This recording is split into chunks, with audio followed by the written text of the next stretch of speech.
Now, I want to welcome everybody to the second edition of this podcast live recording that we do every Friday at 5 p.m. It's called Like Clockwork, a podcast of Chicago filmmakers. Chicago Filmmakers is entering its 50th year as an organization. It is an organization that's known for being the producers of the Onion City Experimental Film Festival coming up, the historic Reeling, now in its 41st edition. That's the Chicago LGBTQ International Film Festival. And we also, every single day, bring classes, subsidized workshops, job training. We have just launched a new queer writers club, and that's just really the tip of the iceberg. This is a new production that's meant to bring folks from Chicago who are artists, curators, programmers, filmmakers, video artists, VR makers, together with their peers all around the world. Everybody's bringing to the table their own topic, that which drives their practice, that which piques their curiosity, that which keeps them going every day. And then together, we all get to discuss the things that maybe are the Venn diagrams or the things that maybe we never thought of in new perspectives. As always, I want to thank the folks here at Chicago Filmmakers. I was an intern here about 17 years ago, and I am back in my capacity as the Marketing and Partnerships Manager. And that is thanks to our Executive Director, Brenda Webb, and our Program Director, Jackie Robbins, who work extraordinarily hard every day to make sure that this organization continues to serve the film lovers, the filmmakers, and the community of Chicago. So with that being said, I pass off to Grace. Hello. I'm Grace Schuler. I am this week's Chicago guest, but I feel like it's important to point out. I'm from Northeast Ohio, the Youngstown area, so representing. I'm in my last semester at Loyola. I'm currently in pre-production on my capstone film. I wrote and I'm going to be directing. Like Michael said, I interned here last fall, helped out on Reeling, Onion City, which I'm back in a more involved capacity judging. I also did Chicago Scene Volume 15. And this past summer, I also did some stage managing in theater of Campfire Repertory's debut show, Elastic Mind. And yeah, that's me. I'm going to pass now off to Daniel, and we'll keep going clockwise. So then G and Christina, if you could also give a brief introduction. Sure, thank you. And thank you, Michael, for having me. I appreciate this. I am Daniel Watkins. As my official bio states, I am originally from Sanford, Florida. It's a town right outside of Orlando. Currently living in Los Angeles. I've actually never even been to Chicago, fun fact. I did my MFA at Cal Arts in art technology, and I've done work in a lot of disparate mediums, film, sculpture, specifically kinetic sculpture, sound sculpture, music, sound art. I'm sure I'm missing something. I'm one half of a music duo called Chestnut with Christina here. And also, as my bio states, I'm interested in cryptogeography. And I wanted to just talk a little bit about what I mean by that. And when I tell people, it often sort of gets misconstrued as a sort of like interest in true crime.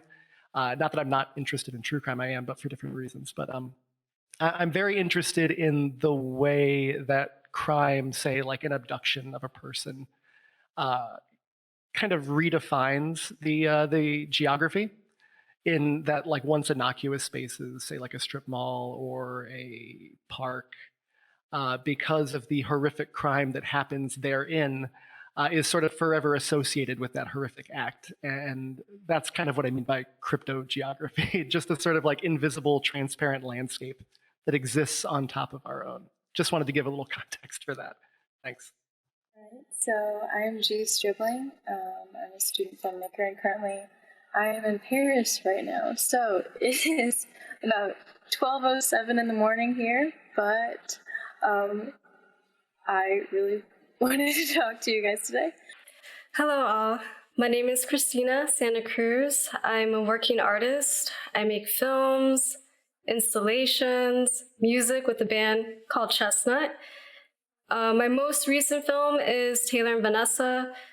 It's a horror piece that showcases two women talking about red flags, specifically red flags that are occurring in their lives, as well as those that are part of a system of power that are easily abused. Through the course of one evening, Taylor and Vanessa kind of confront the object of their horror and resign themselves to their inevitable fate. In my sleep paralysis phase, I would have to say I felt like there were creepy crawlers in my home, creating havoc and inching closer to my bedroom. When you're in the state of being half awake, what do? Thankfully, I was really patient with myself, and I found ways to stay calm. My most recent album with Chestnut is Ladder Match. It features hit songs like The Winter River Vampires, the original Wolfman, Creep Dance, Take a Listen. The album is available on all streaming platforms, Spotify, Apple Music, Napster, etc., etc. Let's see, I also studied at Cal Arts for Art and Tech, did a film at UCF. Oh, and I practiced taxidermy. What I tell my coworkers and anyone else who ask, I like to take things apart, just to kind of find out how it works. Not to be cruel, but, maybe a little cruel. I don't know. That's just me. All right. So now what we're going to do is go around, and I'm going to put the spotlight on each of our guests in the round table. Start with you, Grace. You'll have 10 minutes, essentially, to talk about the topic that you've been kind of thinking about, that you've been stewing over. After that, you'll see we'll just continue to go around in clockwise in our circle, and then eventually we will bring the conversation together. So that being said, I'm going to spotlight Grace. This delay is psyching me out a little bit. So I kind of struggled to find a topic. I really wasn't sure what to do for a minute. So I just kind of went with my heart. And I think this has just always been something I've thought a lot about, especially with the advent of the internet and how rapidly streaming has changed and just like distribution in general. So I guess the blanket topic would be just like how people over time generationally have come to film. So obviously the traditional way was theater, but in the last however many decades, it's went from VHS tapes, DVD, streaming, video stores, and as kind of like arbitrary as it seems, I think it's also critical to how community is formed, consuming, like consumer-wise and filmmaker-wise. So I just figured I'd share how I kind of started, and then would love to hear from you guys as well. So kind of classic Midwest thing is I'd go to family video with my parents. They were kind enough to, give me the time to look at every single cover and, get scared of the horror movie ones and move on. Pirating and the internet is obviously a thing, and I didn't really quite get there for a while, but there was this weird gap between the video store and getting a streaming service subscription. And that gap filled kind of intermittently with VHS, DVD, etc. So I guess kind of from there, how people come to film, theater, streaming, at home, how this kind of affects how communities formed and how like discussion takes place. It used to be in person, now it's like pretty online, especially post-COVID. So kind of going from there with especially platforms like Letterboxd coming around, but Twitter as well, and like the film part of the internet. I guess it's just interesting to see generations interacting differently, and I think the way they come to film and how that relationship has shaped them has, I don't know, kind of laid out this landscape online, and it continues to change all the time. But yeah, I just love to hear how everybody came to film and how that's impacted them over the years and how they're interacting with others and, you know, filmmakers and just moviegoers alike. All right, Daniel. A sort of like a half-baked theory that I've been toying with now for a while that I figured, what the hell, I'll just go live with today, is that I believe a key to understanding the machinations of power, specifically like governmental power, as they present themselves to the people they govern, I guess us. I think the sort of Rosetta Stone to all of that is a thorough understanding and a close reading of professional wrestling. And I don't mean like an understanding of like the in-ring moves or anything like that. That stuff is fun, and I definitely think like anyone's life would be enriched by watching more wrestling. But I mean more sort of an understanding of the devices that drive the narratives in professional wrestling. I think these things are a great sort of transparency, to kind of bring it back to cryptogeography. They're a great sort of transparency to kind of drop over any and all media narrative. So I started this fun little exercise a while ago where I would read the top stories in a 24-hour news cycle, and then I would apply this sort of wrestling logic to the story in order to get at what exactly the story was trying to make me feel, and what were the goals in mind when the publisher published it, basically. So if you break it down, like from the beginning, you can start by asking yourself, like, who's the baby face in the story and who's the heel in the story, right? Pretty simple. The baby face is the good guy. The heel is the bad guy. And now when I say narrative devices of wrestling, I guess I should talk a little bit about what that means. And I'll start by, I think everyone is pretty well acquainted with like the concept of kayfabe, more or less, right? It's an old Carney term, more or less. That's at least where they've traced the etymology. And it basically means the sort of like reality that's being presented, the reality of the fiction, I guess you could say. And to maintain this kayfabe means that you are, quote, working. So if you ever say, like, watch a wrestling program and you see a wrestler on that program, you as the viewer, you know that they are working. And I think that's true for anyone that you see on television. Everyone from news anchors to journalists, all of them to some extent, I believe, are working. Because I think we've long dispatched with the belief that news media operations are operating apolitical, right? I think we kind of all have dispatched with that. And once you do dispatch with that idea, like what's left? I believe what's left is kayfabe. So when you see a story that seems so unbelievably outrageous, as we often did with our last president, and as we still do with our last president and with other things, you can start down that sort of path of rage scrolling, doom scrolling, whatever you want to call it. And this is where I would stop myself and I would apply my knowledge of professional wrestling. And I would ask myself, who's the baby face? Who's the face? Who's the heel? And more importantly, what's the work here? So for instance, when you see a story of some unspeakable, senseless act of violence, oftentimes that story exists in order to push the sort of proverbial needle in one direction or the other. And if we allow ourselves to kind of think a little conspiratorially, then it's easy to see that stories like that can often and are often used to justify things like an increase in police spending, things like that.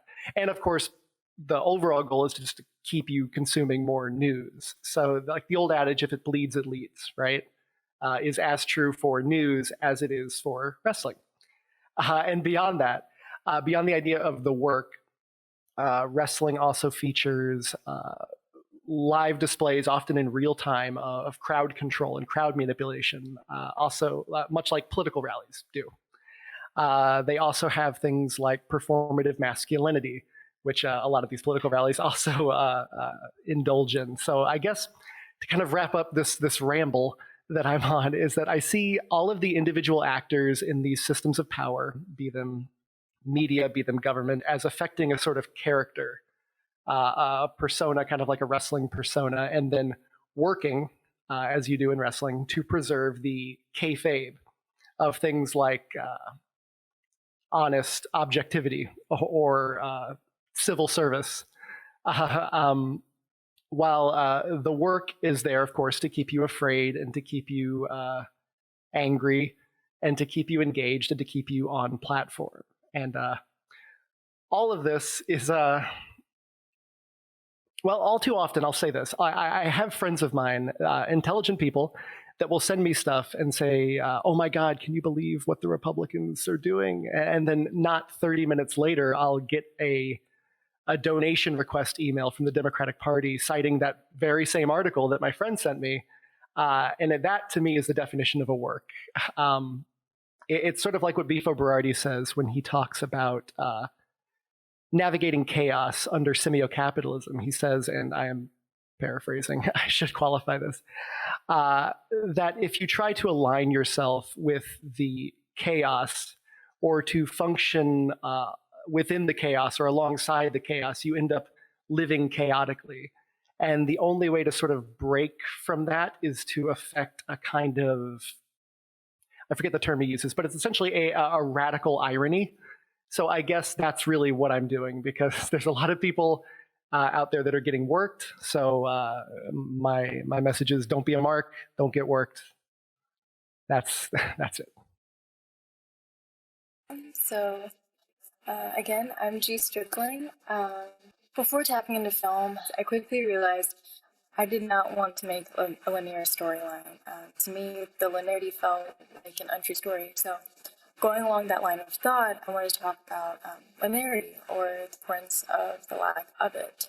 So coming from a neuroscientific background, I implement a lot of psychology into my work. And as many of us realize, the mind does not work in that way, or in the way of linearity. For example, if I say, like, think back to age 20, many of us might go, well, but that sigh is loaded with so many thoughts, and that sigh came for labels for age 20. That sigh is multifaceted. So my next question would be, like, how can we show that sigh?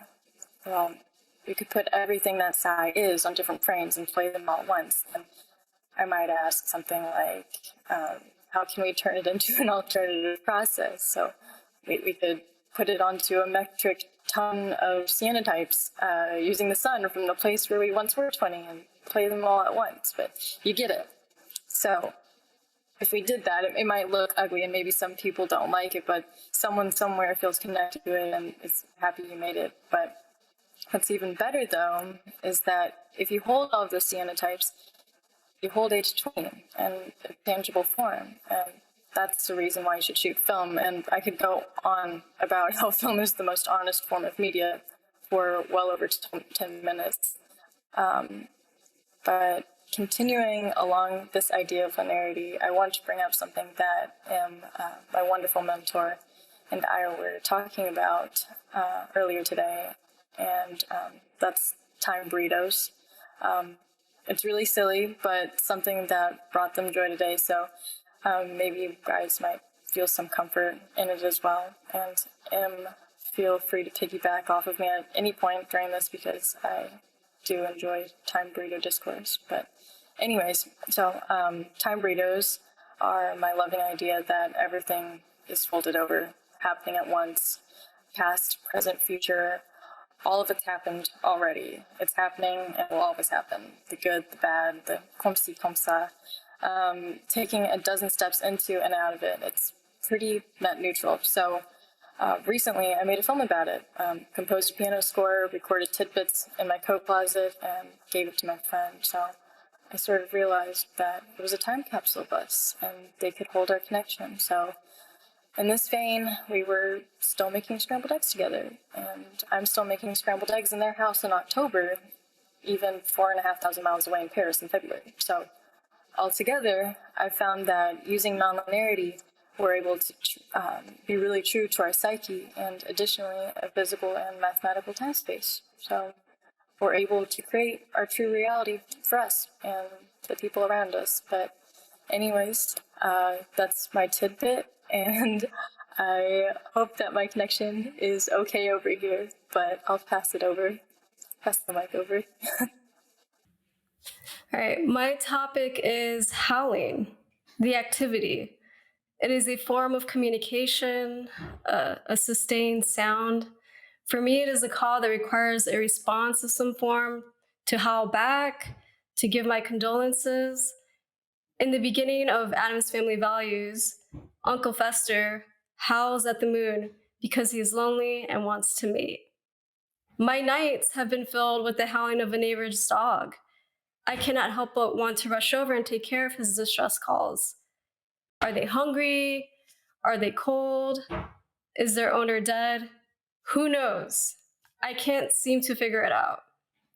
What is my part in this communication thread? I guess I can howl back to let both Uncle Fester and the next dog know that I hear them and they're not alone. Okay, so I'm gonna pivot and discuss briefly stuntman turned Harry Beast Lon Chaney Jr. in his two films, The Wolfman and Frankenstein Meets the Wolfman. Lon plays character Lawrence Talbot, who is plagued with the werewolf curse. Timeline: 1941, the first film. He acquires said curse only to be killed by his own father. 1943, the sequel. Lawrence is not dead. He discovers that he cannot die and seeks Dr. Frankenstein's help to do a reverse of his experiment. All right, flashback, 1930. The actor Lon Chaney Jr.'s father dies from throat cancer. During the passing, Lon discovers that his bio-mother did not die like he was led to believe. She was, drumroll, undead. From this moment on, Lon decides to seek a film career and toil in the genre of horror. In addition to my howling topic, I would also like to propose a question to the group. What genre do you spend the most time in? All right, Wolfman, Christina, out. That was amazing. So at this point, we're going to be bringing this together into one-time burrito. And basically, at any point after, I say go, we can all begin to talk about each other's topics, what they mean to you. And of course, I always sit here taking a copious amount of notes. So a few things that have obviously popped up. I like especially the fact that we begin and end in this sort of the same place. It's like that video store that Grace was talking about. Lon Chaney for me and all the, say, old horror films of that time were my first targets in the video store. I used to also peruse for hours, and somehow at that point my parents had the patience with me, whether it be with like all these lists, always lists of movies, which seems to also touch upon what you're talking about with the online culture, and maybe one of the things that is a through line for those days where, let's say, there was a West Coast video adventure for the folks in the Chicago area, Blockbuster Video. And there was something to the degraded quality of the VHS that somehow managed to help congeal like the costuming of something from the Wolfman. In that sense, it really does begin to remind me of that hyperrealism that Daniel's talking about the way that professional wrestling is really just maybe a more dramatic version of that constant media feed that we're ingesting in a toxic way that has blanketed over our existence and continues to warp our relations in the social, in our glances, in our body language, our inability to necessarily ascertain what the other is thinking because we're constantly thinking in terms of facade. What G has said does wrap this all into a time burrito, and G is over there in Paris. So it's interesting. Although, like, I'd say at certain points you're cutting out, there's something really amazing about the quality of that while you're talking about time and delay. And what brings us together in this live sense, and maybe not in the most perfect sense, not in the most high fidelity, is this ability to sort of commune all together, to stream this out. Yes, we're being recorded, but more than that, we're having a conversation about the things that matter the most to us. And with that being said, I do, before I pass it on to all of you to comment upon what just occurred, my time burrito was really defined by the death of my mentor, who is Aldo Tambolini, who I love and I will rep for every day of my life. When Aldo died on November 12th of 2020, I felt that I was left in a place that was maybe the opposite of the facade, in the sense that my immediate reaction was of a guttural grief that just launched outside of myself. I had no way of preparing myself for that, and how it occurred to me was through a time delay, through looking on Instagram, and then eventually getting a message from Charles de Agustin, who was the one of our guests on our previous podcast, actually. When that occurred, at first I thought of things as being an end. And yet after that, I began to walk around Oxford, which is where I was in England. And I began to see in the schools and on the street and etched into the walls and on the floor, the artwork of Aldo Tambolini. It was as though everything that he had ever done was actually just the wearing of time upon these things that we consider permanent, or even the institution that we consider permanent. And he was almost there winking that way. And he was a sly dude who really took the politics of the world seriously.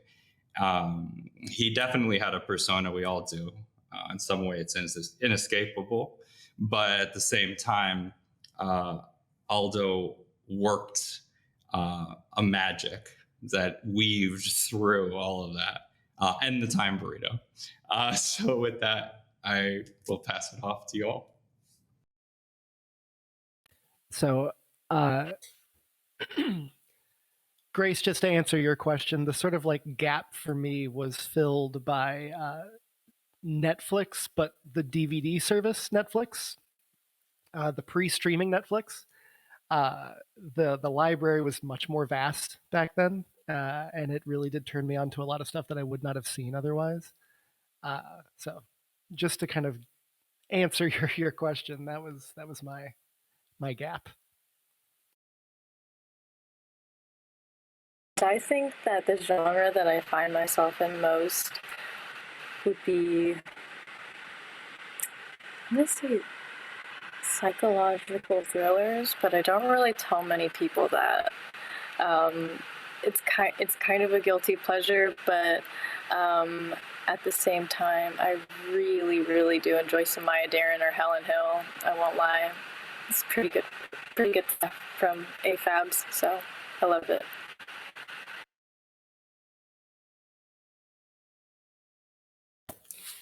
One memory that I have from going to Blockbuster was kind of sneaking in videos that my parents didn't know were raunchy. And I think now with like streaming and all this other stuff, you can kind of hide it more, but there was sort of a nice little thing where you'd go and you'd be like, ooh, this video shows a lot of nudity. I'm gonna go grab it and they're not gonna know. And then I'm gonna watch it in my room and they're not gonna be in there. And then I'm just gonna return it separately. I kind of miss being a little sly with that. But I love the idea that we are now entering in an era where we can all talk wherever we are. I've kept in close communications with friends of mine that I don't think I would have because, you know, I'm originally from Florida, moved to California. I would have lost touch with everyone. So it's really nice to have social media, emails, all that stuff. Yeah, I agree. Just it's not quite a cross-country move for me. Sorry, I cannot do this delay. It's killing me. With being a couple states away from where I'm from, I totally feel you on that. And it's very much love-hate for me at this point where I'm just like, how do I balance like these great aspects of getting to keep up with people I don't get to see in person enough and the professional wrestling like beat down that is like 90% of the internet at least as I experience it, which is another can of worms in and of itself where everybody's experience now is so different and so catered to them. So it's hard to even speak upon it generally. And I think back to the video store, I guess I kind of miss like the breadcrumbs of the homogenized culture that I got to experience as somebody born in 2001. I kind of just got barely the end of that. And then the internet kind of just took everybody on their own paths. And that's beautiful in one way and a little isolating in another. But also to answer the genre question, I don't feel like I often tell this to people either, but it's also kind of like the psychological thriller, psychosexual kind of like vibe. They recently put Possession on Shudder, and I could not find it anywhere else in decent quality, and incredible experience. So glad to have finally seen that. But yeah. I'm gonna put the headphones back on. On the topic of psychological thrillers, by the way, has anyone seen M's new work? Or not exactly new work, but work that has been out, or at least the trailer, because that trailer, just alone, can scare you so much. And M, I would really appreciate it if you gave us a little bit of a rundown.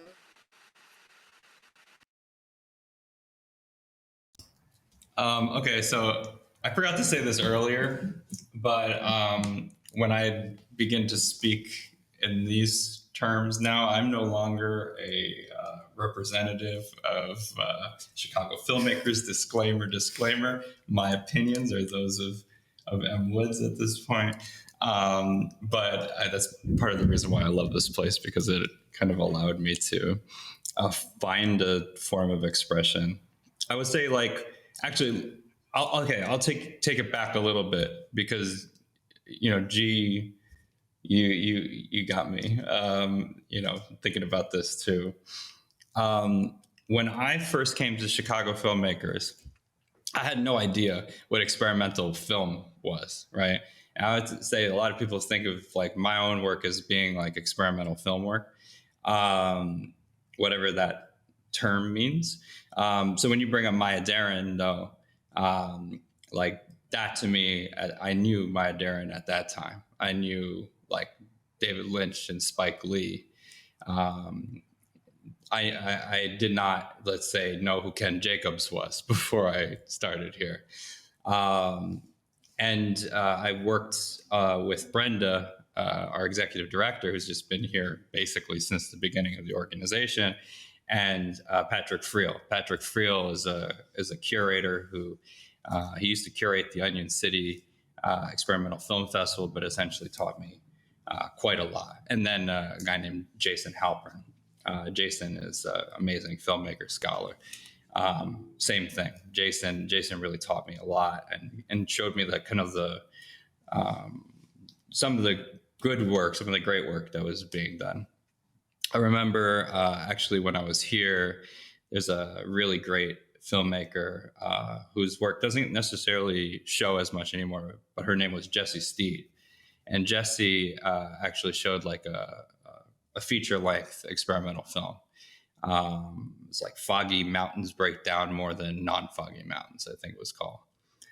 And so that actually, that movie kind of had its own form of language, right?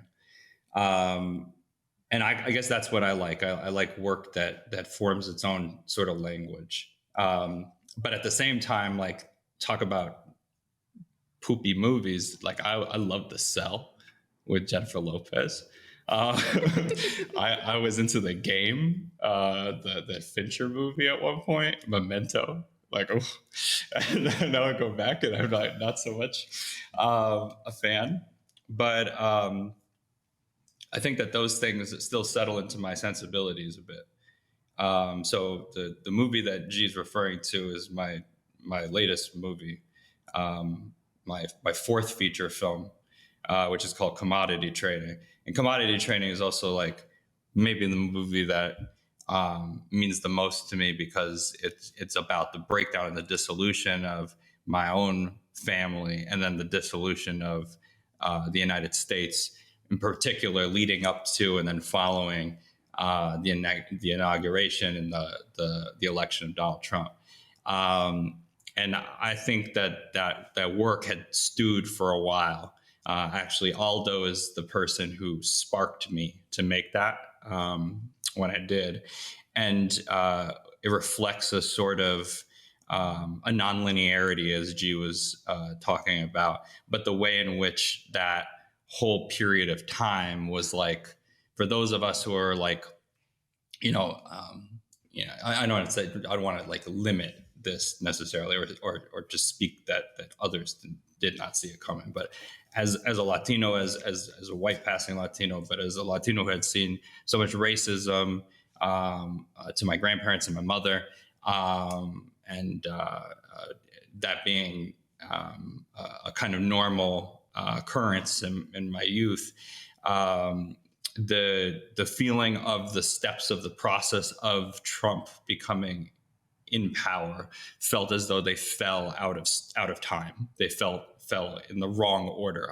It's almost as though I saw aspects of it this way, and then I chopped back. And so the movie kind of began to reflect that a bit for me as well. So yeah, that's what I'll say on that. The one thing I might add back, of course, Adam's Family was referred to too. That's my childhood. That early 90s. It's interesting to hear you talk about like being born in 2001 too. Grace, I'm 1988. So like when I think about the video store, it's so steeped in like the 90s. I find that space of time to be almost like moldy smelling and feeling when I go back. But it also had like a particular type of shine and aura that I know is really just some kind of professional wrestling that my mind is putting on. Yeah, it's a kayfabe for sure. G, I wanted to ask you something. You had mentioned that you thought film was the most honest medium, I believe is what you said. And I wanted to ask, do you think honesty is important? and maybe what you mean by honesty in this context. Absolutely. So I feel like for me, when I'm working in this medium, honesty it's very important, especially if I'm working on a narrative that, even if it's not linear, it still has traces of linearity within it, right? So even if you make a completely nonlinear film, it still might have a tone that's linear. It might have like a tonal crescendo, but yeah, essentially, I was thinking that film is the truest form of this medium, because if you're capturing on, say, Super 8, you're capturing light from that specific moment directly onto your medium. You're catching the sunlight and it's being printed directly onto that film, and that's something that you can hold. And so, in that sense, I feel as though it makes it most true. You're not using anything digital. You can edit it on your laptop or whatnot, but truly, you can make it all with your hands. And so, in that way, I feel like it's the most true, and I feel like that's important. But yeah, what do you guys think? Do you guys work with any analog film? Anything like that?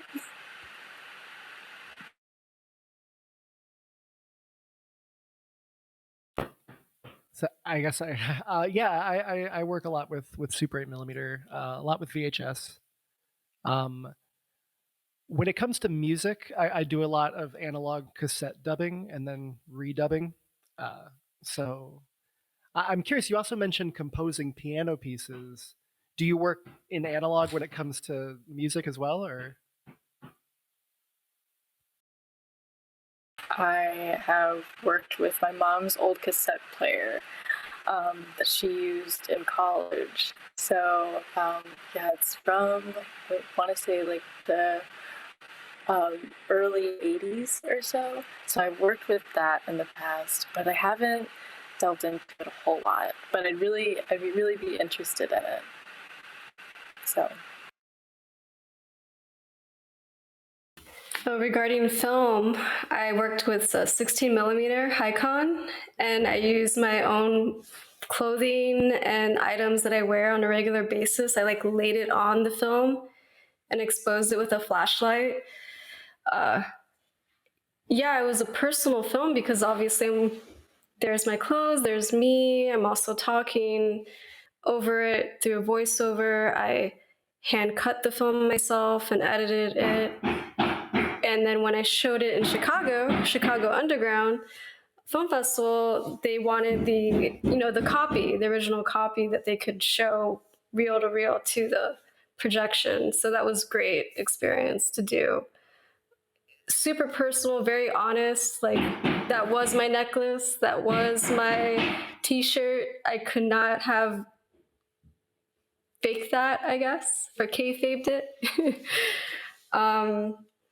Speaking of wrestling, I really like to name a few wrestlers that I enjoy. Got Ric Flair, woo, he's awesome.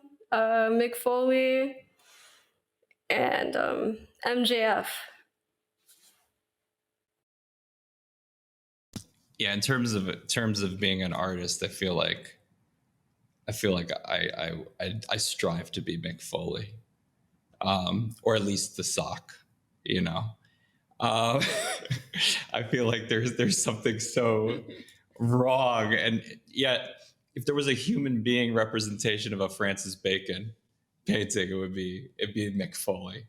The thing that gets me too is actually, so this, bring it back to what you're talking about with the Hikon stock to 16mm Hikon. Was a stock that was produced for titles essentially, right? And you went by 7363 for the 16mm. And to what Christina is saying, it is like extraordinarily unforgiving stock for some things, but if you do these photograms, if you do these things that you print directly onto the film, it can be that. It can be like that imprint of you. And it's similar to kind of like the early Dadaist experiments, for instance, on film, what Man Ray was doing on film very early on, to many others, but their work comes to mind. Now, the thing that I think about also recently was that Devani from Los Ingravidos was in town. And so when they were showing Los Ingravidos at Film Center and at the Northwestern Black Cinema, Devani was talking about this experience of the film and like the experience of what is being captured. And it is both that element of multiple truths, like the multiple exposure, for instance, that goes through the camera, that has the materiality. That materiality is preserved in multiple passes, that gives a sense of this multiple perspective that is actually closer to a real, closer to that truth, potentially what you're talking about, G, than is the single fixed perspective that we normally think of as representing us. But if we think about it, really, the majority of like narrative cinema oftentimes has a language of a very objective nature, or to say that it's from the exterior. And even when it's attempting to express that which is metaphysical, it's doing so with an exteriority. And the ways of which to sort of surpass that, Los Ingravidos often refers to as trance, right? Or as a particular form of shamanism. Now, this shamanism is really this reflection of this nothing, like how we're working around, or how we're essentially circling this nothing.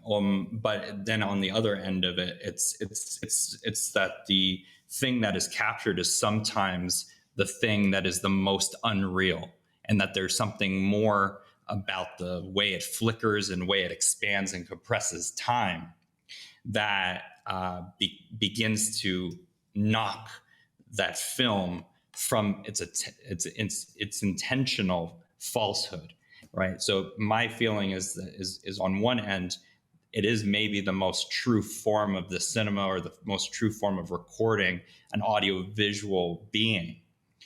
At the same time, there is almost a fascism to the frame rate, the way in which that 24 frames per second, or whatever it is, regulates this sort of rhythm of that time.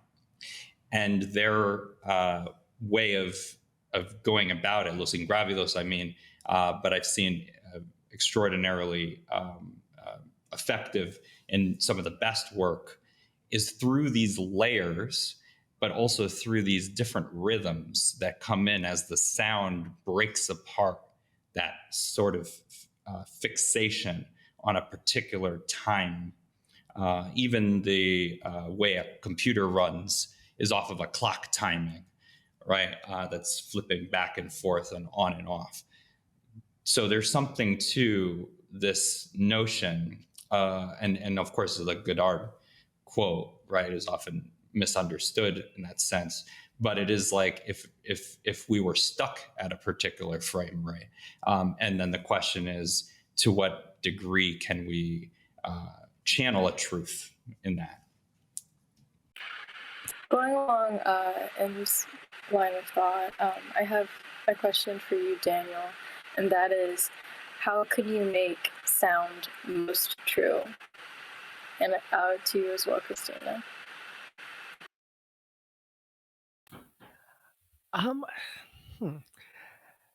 True is an interesting notion for me to kind of, no pun intended, wrestle with, just because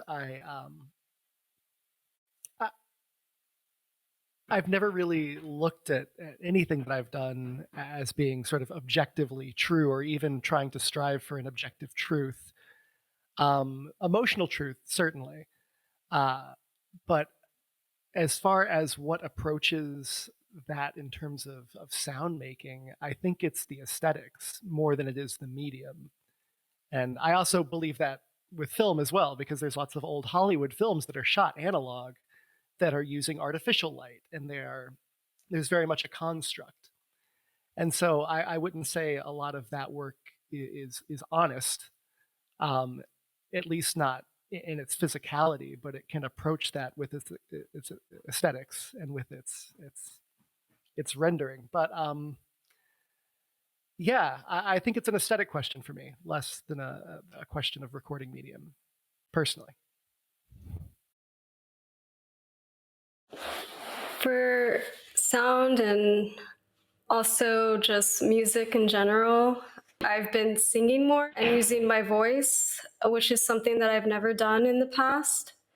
I only started doing it during the pandemic to kind of just feel it out. I feel like that's kind of looking into my soul. Even if they can't really understand the lyrics and talk in the same language, they still feel what I'm feeling as I'm going through it. But with music and doing songs, I think I'm being the most myself. I don't know. One thing that I tend to do is to blanket over moments of silence, and I found that immediately, right, is a means of sort of, one, it's the ADHD aspect of my brain, the social anxieties and the things that manifest there, and this true self, or this me being me self, is maybe always trying to both blanket that and then give an excuse for that. And maybe it's actually in those like little lulls, even in the way we have in our conversation now, that there is some element that's captured. That's that uneasy moment that's true. Or it could also be that it's actually the lack thereof, because I've been writing a ton of notes, and the way that I process things is through expressing them. And so when I'm hearing everybody speak, 1,000 ideas will plop into my head like chords, and I want to just be able to condense them and put them back out. I think some degree being a filmmaker is oftentimes not necessarily being a good listener. I think I've always heard that was the case, but actually it's maybe there's some part of it that's an imposition on the world that you wish that you could put through a camera, but it's actually the opposite, where the camera is capturing something that is like attempting to fold upon the thing or the idea that you have inside, and it never quite fits those contours. But it's always like an act of attempting to make it into that medium, to turn it into that other being, to sort of make the alchemical real. And I think I agree actually with both of your points, Daniel and G, right? On one end, I know your work, Daniel, and your work deals with a sort of cartography, and what is the map, but that total lack of the real that we use in order to navigate the thing that we call the real. And I'm brought back to the idea of what Mobius, the Mobius strip of negative spiraling. That's the sort of political idea that that John Baudrillard brings up, about how when one intends a certain thing, oftentimes that intention negates itself to the point where we do the exact opposite. And Baudrillard gives the example of the Marxist who wants to be a Marxist so much that that Marxist attempts to achieve power, to instill Marxism, and in doing so negates the Marxism. There's that an element. And then there's also this element of Mandelbrot, where Mandelbrot, essentially before coming up with the Mandelbrot set of fractal set, Mandelbrot actually wrote an article on, it was like a sort of mathematical theory on the idea of being able to measure the exact coastline of the UK. Right? How can you measure the exact coastline of the UK? Well, let's say I take a foot-long ruler and I measure it. That is going to be a different measurement than if I take that ruler and I whittle it down to a smaller, like maybe I take a 6-inch ruler, or take a 3-inch ruler. And not only that, by the time that I get all the way around the UK, I may find that it's eroded. So having to go back over that same ground, I would find that there is no way to actually measure that ground. Film is a tool that is oftentimes used for the measurement of something. And we then say, this is reality. And it's oftentimes not.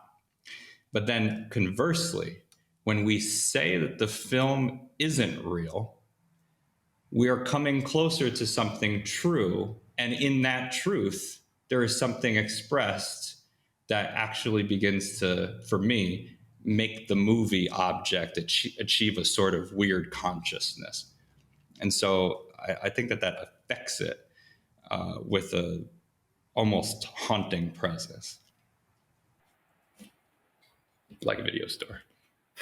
Yeah, when I was trying to decide how to describe like my practice, as we're calling it, a lot of it's aspirational, but it's you guys are hitting these things I had written about where I'm not sure which painter said this, but somebody said, if I can describe it in words, then why paint it? And I think I definitely agree, G, that it's the most honest medium, but I think really depends on, or not depends on, but it's really up to the individual what they consider truthful and honest, and whether there's value in like truth and honesty.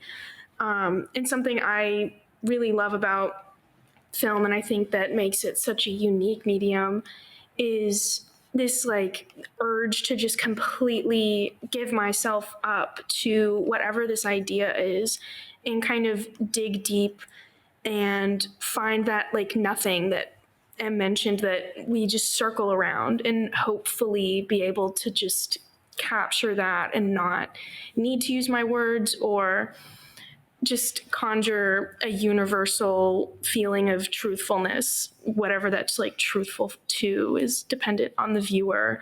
But yeah, I just, the idea of truth is like, it's so sticky and complicated, and also so simple that it is like that nothing that we circle around, where it's just like we can see it, we know it's there, but I like, what even is it? But yeah, I'm definitely in the boat of film being the most truthful medium, but what truth is, I like to leave to the individual. I still keep coming back to this idea of if truth is really important. And just, I don't know, because like film, I've never watched a film and asked myself, is this real? Is this happening? But I could go on YouTube and I can put up a video of a child filming themselves playing a video game or going to the zoo, and I will, or in a more extreme case, like some sort of like dramatic stunt being performed in front of me. And I'm asking myself, is this real? Is this not real?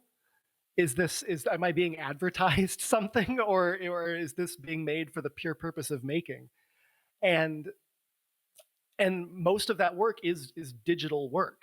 It's not coming to me through any sort of like, I guess, artistic lens, and I'm using that maybe a little incorrectly because for whatever reasons. But yeah, so yeah, I guess what I'm rambling around is that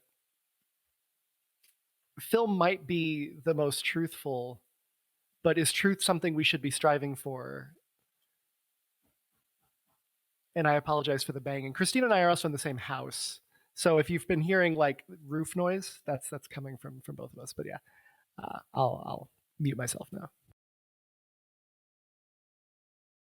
I guess if we're kind of trying to figure out whether truth's important or not, I guess I'd love to put out the question, do we see value in dishonesty? And like, is there maybe not even value, but like something to be discovered about the dishonesty that people put out intentionally and unintentionally? I think we all lie every single day, and anybody who says they don't is lying.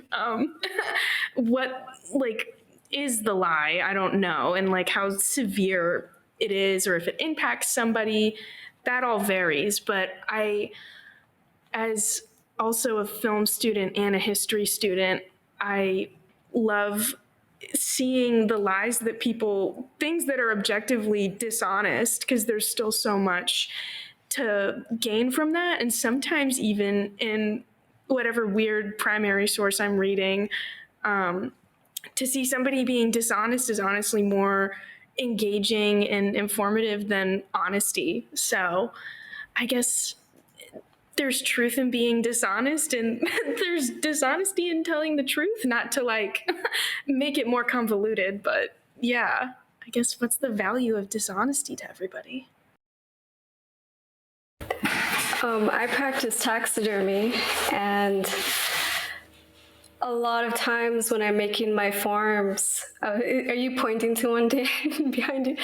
I, of course, started my journey as wanting to be like, well, I want to make it as part of like the nature of what I've seen, like them outside, like on a branch, or doing a natural motion of walking, right? So I'm looking at a lot of pictures of how my subject was, I assume, when they were alive. Now I'm exploring, now that I'm a little bit more comfortable with the craft, I'm exploring this idea of creating characters and putting them in like different clothes and doing dioramas that are specific to their character. It's a little dishonest because obviously they weren't doing that in their life. They weren't, the one I'm working on, I'm going to make into a Sherlock Holmes, really into true crime, trying to solve puzzles and such. Love the idea of maybe putting like a hat and embedding some cloth in the skin so it also accentuates the fur, things like that.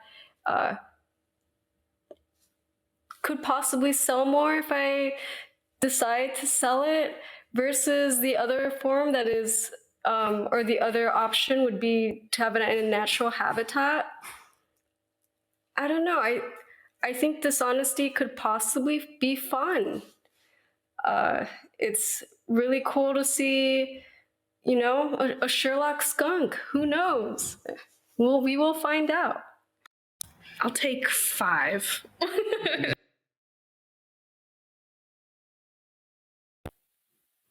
Yeah, I think dishonesty is more psychologically interesting to me. I think it's, goodness, who was it? Was Derrida, who's had the notion of the archive, and like when you point to the thing that's missing, you're pointing to the objective truth. So when you are intentionally deceptive, and maybe you even foreground deception, you might be inadvertently like telling more of a truth than someone who sets out to tell an objective truth.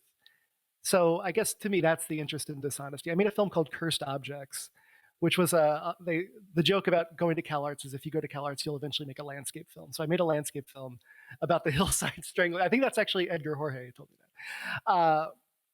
So I made a landscape film about the hillside stranglers, and I tried to sort of numerologically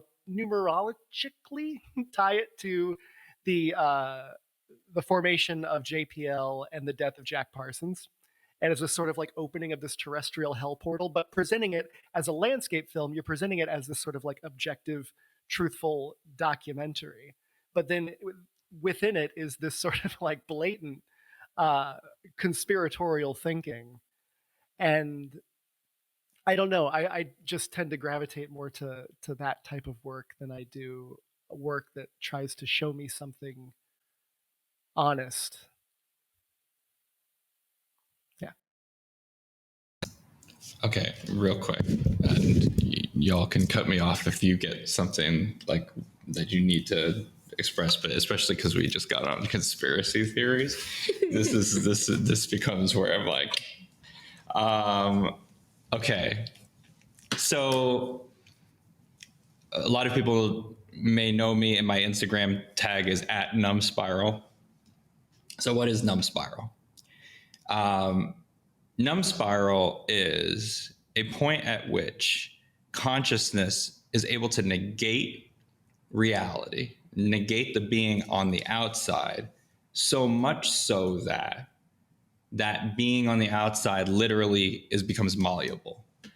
And I don't speak this out of like a sort of new age spirituality, but rather out of a true sense of what the world becomes when one sinks back into solipsism.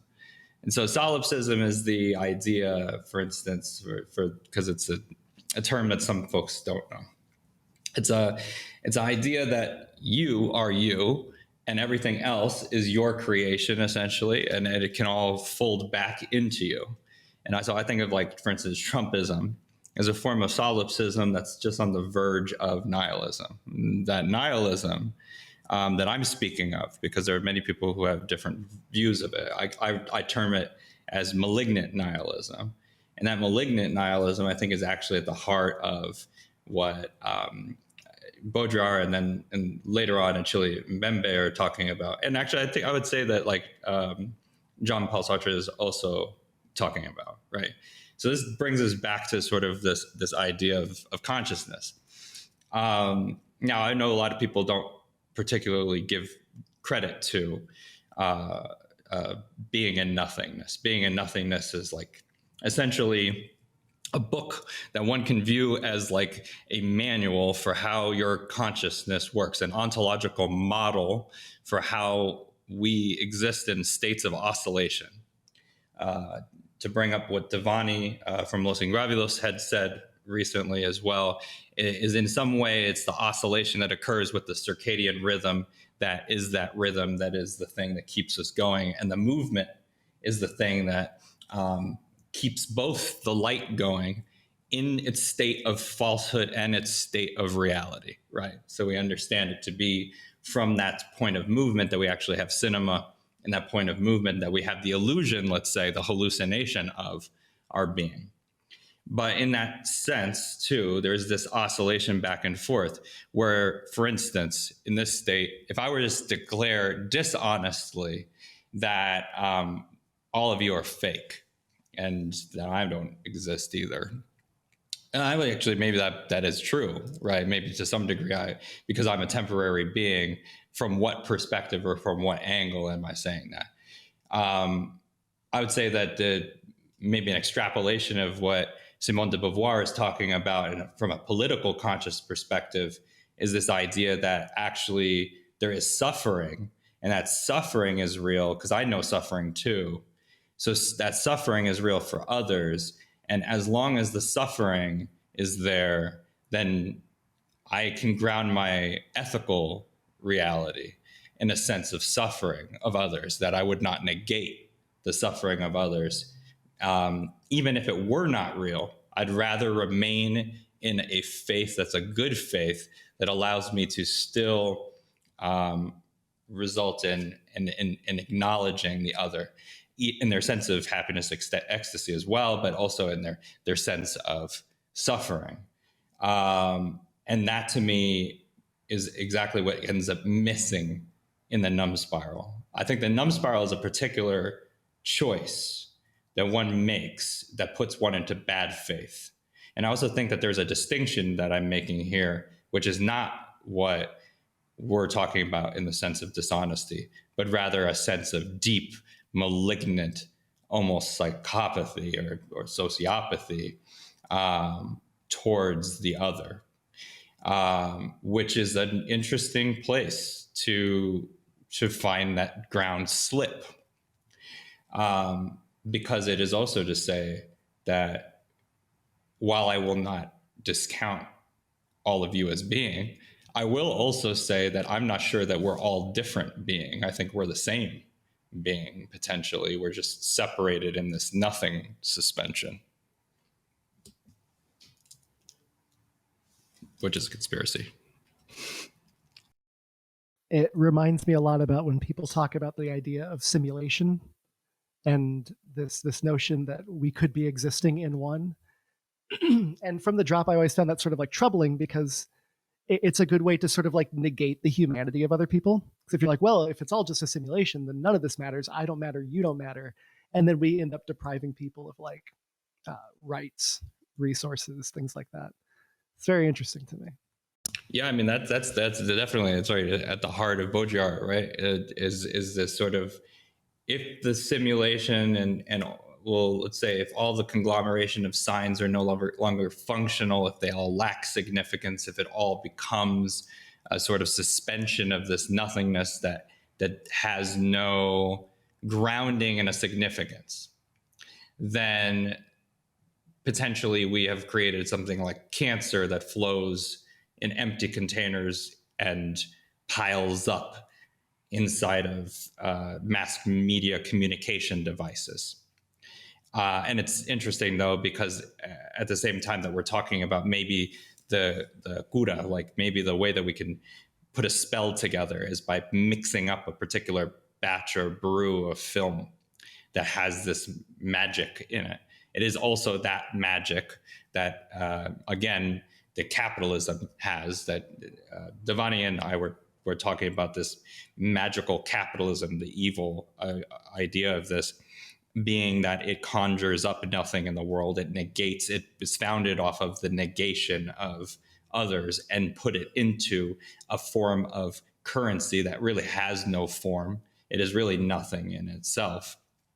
And we buy that as our reality every single day, right? I guess another way of thinking of it is, yes, the lie that Grace is referring to is the lie that we're American, or the lie that we're, that there's a border, the lie that there's an institution, and every sense of that word, that the way that is enforced is through suffering. Right? The way that that's enforced is through a threat of violence or the enaction of a violence that creates a real element, as you're talking about, the capturing of someone hurting, right? So it's very interesting that way. I find this super interesting because I was not there for it, but from what I understand, early internet, there was, and same with early television too, there was just such this hope for it would be this platform to educate the masses easily, and everybody would just gather around their little bitty box TVs and watch the opera. And that's, we don't have to get into like, why is that like the highest quality thing that everybody should be doing? But this hope, I feel like, that was had with the early internet, where we can connect and we can share information and all this other stuff. Fast forward to now with Daniel, your first worry with simulation theory being that we use that, or it would be used by folks who believe that, to, discount other people's humanity. This is a little bit of a unfinished tangent, an undercooked tangent, but I've always found it interesting, the outlook we have on like new technology that we obviously can't keep up with, because I don't really think we're still catching up with, the capacity of the internet and all of that. But just kind of like the goodwill that comes at the beginning, and the way I personally think capitalism kind of is directly not, probably the core, I would say, of why these things crumble in on themselves and become these things that are vehicles in which we can disregard each other's humanity and say, you're not real and none of this matters, and how it just goes into this malignant nihilism. That evolution is like scary, and yeah, I just really, the connections there are very weird, and I don't know what it says about humanity or if we've come very far since whenever. But so just to speak a little bit about the early internet, because I was not necessarily around for the beginning of the internet because I grew up pretty poor, so my family didn't get the internet until way later. But there were like internet utopists, whatever you want to call them, who did believe in this sort of like the freedom and the sort of like endless possibilities of democratized learning and things like that. But there were also the skeptics, and there were also the nihilists, the internet nihilists, who you could argue were correct all along. Because the early internet, though there were a lot of like open message boards and there was like a freedom of information share across geographical lines, there was also the fact that the internet was pretty tapped into the US government from the drop, and that there was an information share back and forth between the surveillance industry, you could call it, the surveillance operations, and the early internet. So I don't know. I don't really have anything else to say to that, but just that. AOL was what, America Online? That was how we got into the internet, through the dial-up. So you dial through the communication line, you went in, and then you talked to everyone that also had AOL. So yeah, it does come from that. On that note, like that literal sound, right? It's bizarre in the sense that for some of us, right, that was so ubiquitous with getting online, is like, whatever that is, right?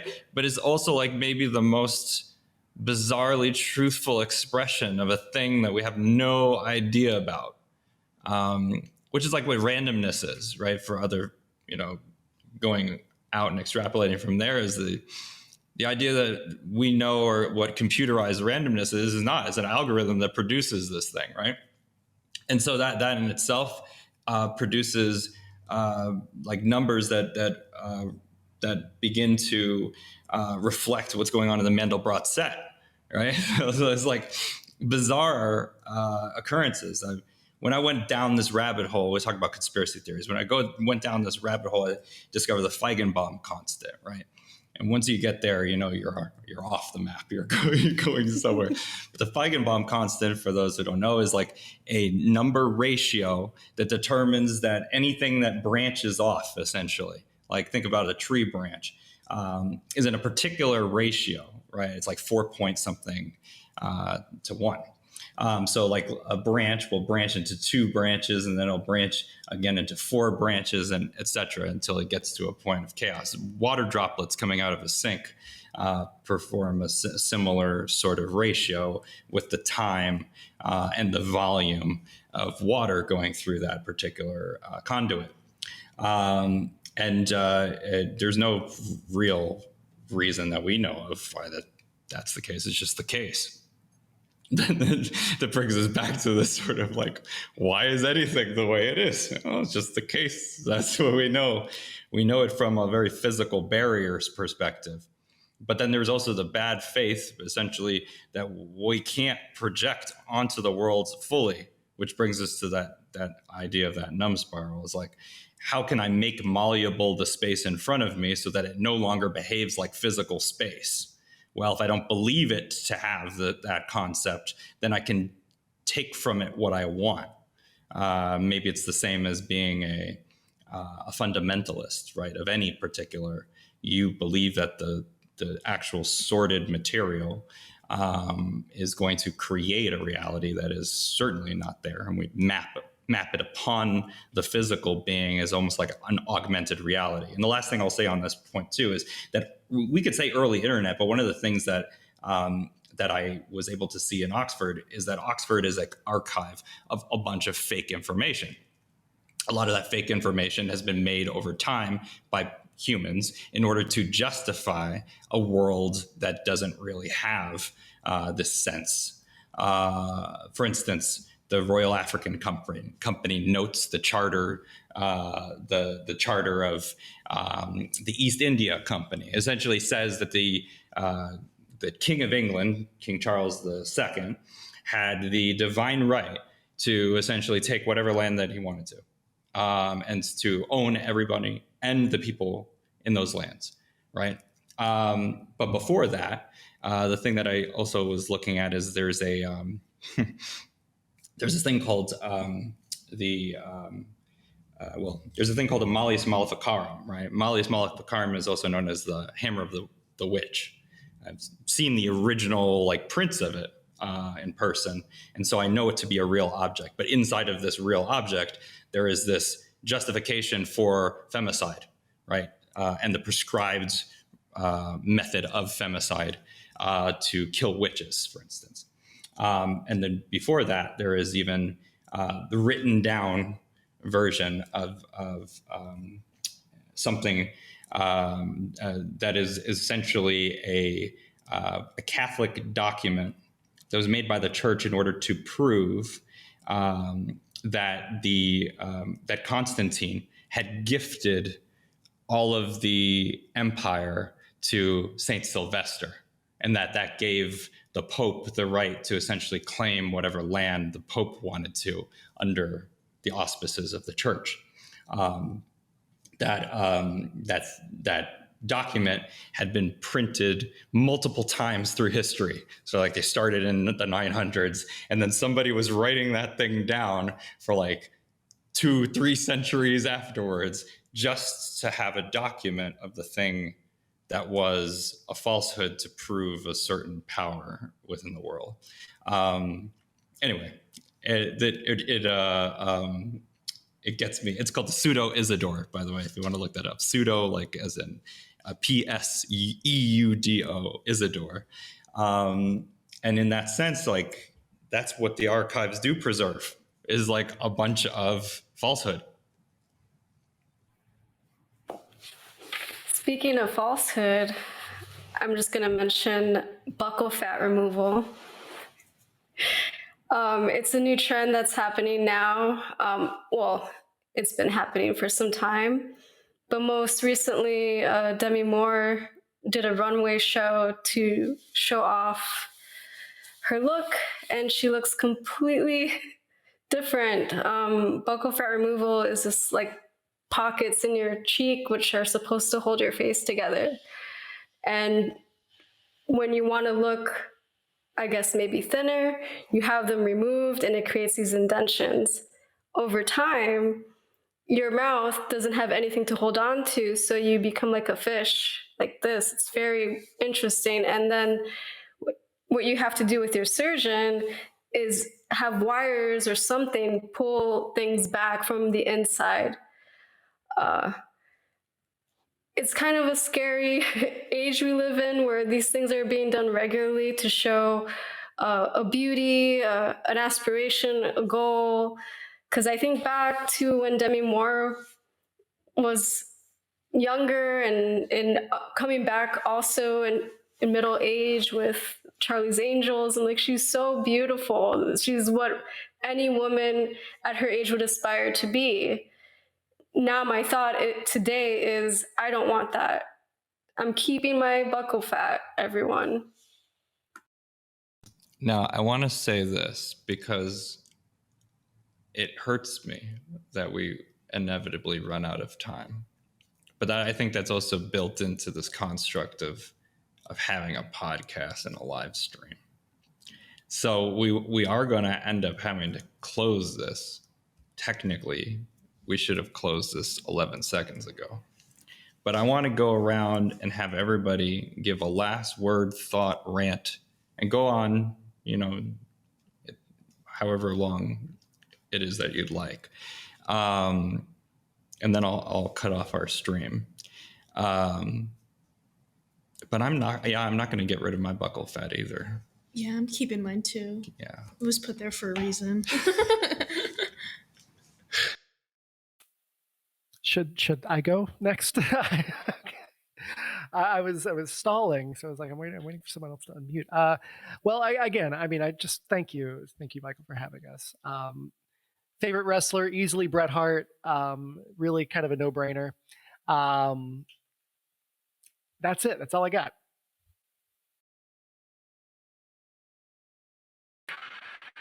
Yes, and also thank you for letting me come on and speak for a little bit. I think that I definitely want to think more about how to make film more honest. I think that for me, like something that one of my friends who is from London, him and I were just talking, we were talking about how truth is fiction and just this whole back and forth volley of ideas. But I think, to answer your question, Daniel, from earlier, I think for me, truth is still subjective, but it's the closest thing for me, how I define it. I would say that it's the closest bit of how we can define our experience or our reality. So I think for me personally, that's why it's important, because just coming from like a psychological and neuroscientific perspective, I think that's the way we can best translate our psyche into a physical form or a visual form. So that's like a bit of that, but I definitely want to think more about how I can make sound and also sound more honest, but also use more natural light as well. I think that was another good point you brought up. So I'd be curious to think more about that. And also a tidbit of what you're saying about things that you see on YouTube. That's another thing I want to think about and just sort of see how I can like implement that with the documentary style, because that's another thing that I work with just in terms of like PBS and also just photojournalism and everything. So, but yeah, that's my little tangent. But yeah. Thank you so much for having me here, and for everyone that's here today. It was great to meet you all, if we haven't met prior to. And I urge everyone to see Terrifier 2. It's a great film. It doesn't get enough love. It should have been nominated for an Academy Award, at least for special effects. There's a moment in the film where this poor girl is being brutally pulled apart, and then her mom enters in the room, and she doesn't think her daughter is alive, because how could she be? She's bloodied all over her bed, and then she looks up and says, "Mama." Watch it, it's fantastic. I love that. Nothing like getting ripped in half in front of your mother. If that is not life, then what is? It's been a pleasure being here. Lovely to be back in the office. It's been a pleasure meeting all of you guys as well. And I guess just like keep searching for whatever you think is truthful, or even if being dishonest is how you find the truth. I think in what I wrote down for just kind of aspirations for my practice, I guess, which feels kind of lame, but something I wrote was just to find whatever secrets of the human experience hide in other people's art and my own. So I guess just keep searching. And if you're looking for something else to see after Terrifier 2, I saw Infinity Pool for the second time. I can't wait for the uncut version. That's all I'll say.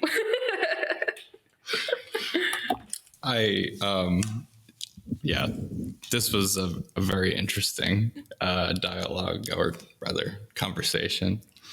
And I will leave it at a very cheesy ending by saying the truth is I love every one of you. And I mean, yeah, for real. And so I think that is, it's something special to be able to actually have this moment to come together, especially all over the country, all over the world. Maybe there is like some good that we can wrestle out of. We can wrestle out of these technologies. And I think that what we do here every week, now the second week, so I can't really say every week, but the second week of like Clockwork, is we do try to get at something that is, I think, a part of our being that we can't help but express outward. And I think that thing is maybe beyond what we know to be truth or false, especially because maybe we exist in a sort of dynamic and sort of world in which those things are difficult to actually pin down. But the thing that I find really the most striking is that all of you bring something really beautiful into the world. So on the element, like for instance, Grace and G are both students studying and making work, and yet at the same time, both expertly doing so at a time when I was middling, like I was trying to figure out my own work. And then, I mean, Christina and Daniel are some of my favorite artists in the world and have been making amazing work for a very long time. Chestnut, if you have not heard any Chestnut, oh my God, like that's like a big takeaway.